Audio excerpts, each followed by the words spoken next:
Welcome back to my channel ঘরোয়া রান্নাবান্না। আজকে করব কুমড়োর ডাঁটা বা কুমড়োর ডগা আর পাতা। দেখো আমি কেটে নিয়েছি আলাদা আলাদা করে।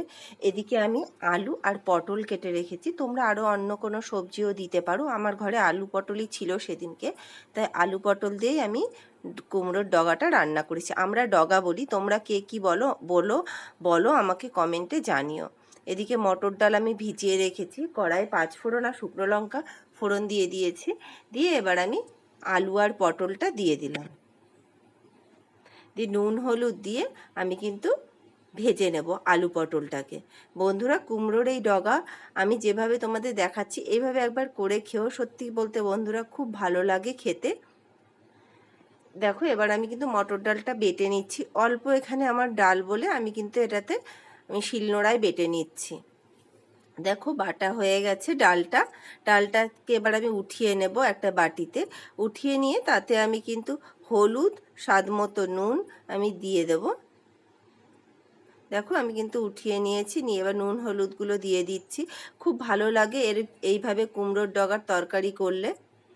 দেখো এদিকে কিন্তু আলু আর পটলটা ভাজা হয়ে গেছে। আমি এবার ডাঁটাটা কুমড়োর ডগা আর পাতাটা কিন্তু দিয়ে দেব। দিয়ে নুন দেব, হলুদ দেব। নুন হলুদ দিয়ে আমি এবার একটু নাড়িয়ে চাড়িয়ে নিয়ে আমি কিন্তু এখানে ঢাকা দিয়ে রেখে দেব।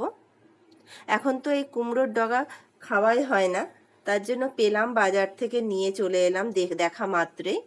এসে রান্না করছি আমি এখন। দেখো এবার আমি ঢাকা দিয়ে রেখে দেবো। এদিকে আমি ডালের বড়া করে নেব, মটর ডালের বড়া।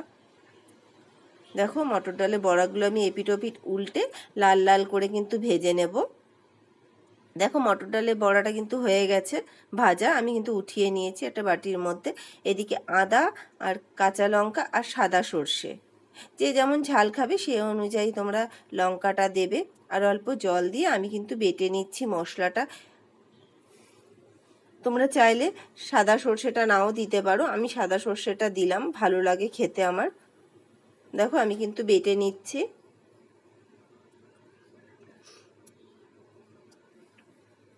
অল্প মশলা বলে আমি কিন্তু মিক্সিতে করিনি বন্ধুরা। তো বাটা হয়ে গেছে। এদিকে আমি যে ঢাকা দিয়ে রেখেছিলাম শাকটা, সেটা আমি উঠিয়ে দেখব। দেখে একটু নেড়ে চেড়ে দেবো। দেখো শাক থেকে কিন্তু জল বেরিয়ে গেছে। নুন দিয়ে আমি ঢাকা দিয়েছি সেহেতু জল বেরিয়ে গেছে। শাকের কিন্তু ডগাটা আর পাতাটা কিন্তু আর একটু সিদ্ধ হবে, ডাঁটাগুলো।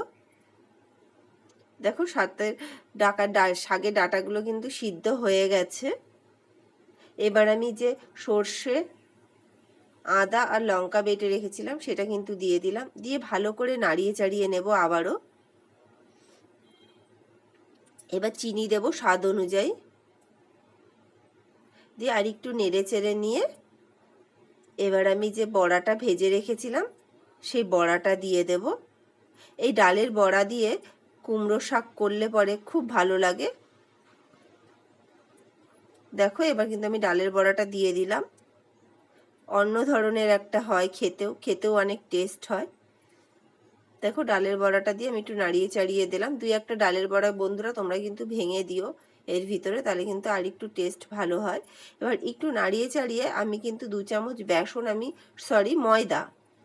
ময়দা গুলিয়ে রেখেছিলাম 2 চামচ ময়দা আমি দিয়ে দেব জলে গুলে।